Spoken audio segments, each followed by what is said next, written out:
மேல செதுக்கி வச்ச கவிதை இந்த நேசம். இப்பிறப்பும் எப்பிறப்பும் தொடரும் இந்த பாசம்.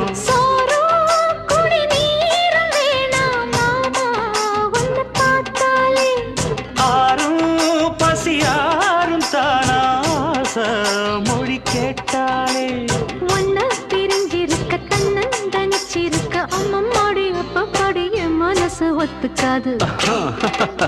செந்தூர பாண்டிக்கோரு சோடி கிளி கூட சோழ கருது போல தோளத்தொட்டு ஆட.